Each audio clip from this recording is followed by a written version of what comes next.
Hi, I'm Rob.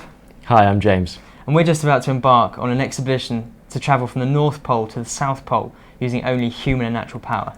The expedition is called 180 Degrees, and you can visit the website, which is www.180degrees.com. We decided to attempt this trek from North to South Pole because it hadn't been done before, and because it allows us to make some really strong messages which we want to get across to young people around the world. And these two messages are a green message, which is trying to get people to be more aware of the environment and how their small changes can make a big difference, and also to try and inspire young people to believe in themselves and to understand that if they have an ambition, if they just break it up into small steps along the way, they really can achieve anything. Well, we start the journey at the North Pole, and from there we're going to travel off the Arctic ice cap. We're going to board a yacht which will sail then into New York. We'll then cycle the whole length of North and South America. We'll then board the yacht again in a place called Punta Arenas in southern Chile. From there we'll sail all the way around Antarctica, locate the South Pole, and then finish up by sailing into Sydney Harbour. So we'll actually travel 22,000 miles through 14 different countries, and it'll take about 11 months.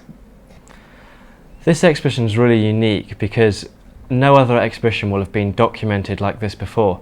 It's the first expedition where on the website it will be updated every single day. There'll be new video clips, new podcasts, new photos, new text, and we're really aiming to include as many people as possible in the expedition through the website, and equally make people aware of the green issues involved.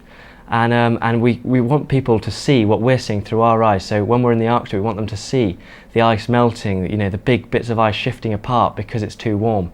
And we really are very, very keen to make this expedition as green as possible.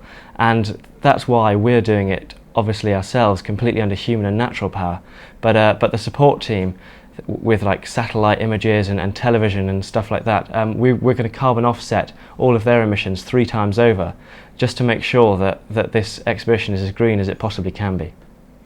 Well, the experiences we had on Everest were obviously very cold. We had to stay 110% focused all the time, and when the conditions got tough, you've just got to be very, very headstrong and not be tempted to turn around. And those kinds of traits which James and I possess are going to come in very, very useful in this particular expedition as well, because it's going to be a very, very long time.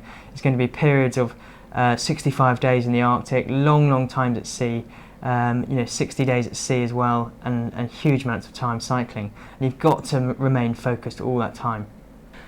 The training is going really, really well at the moment. We've literally just got back from a training expedition in Greenland, where we learnt lots about what we'll be experiencing on the actual expedition. For instance, how to cross leads of open water between blocks of ice, how to deal with polar bears. But we also learnt a lot about global warming. I mean, even in the area of Greenland we went to, it's been hugely affected by global warming, and we want to really make that an issue which people become aware of. Meeting David Beckham was fantastic, and that was facilitated through Adidas. We went to Madrid to meet him, and we did a commercial there, which was an amazing experience. We met an icon of ours who obviously was England captain through our teenage years. Obviously we're teenagers now, but it's just amazing to meet an icon like himself, and to be in the position where we're actually featured in an advert with him as well. People can watch what's going on in the journey by logging onto the website, which is www.180degrees.com, and hopefully we can make other people believe that impossible is nothing.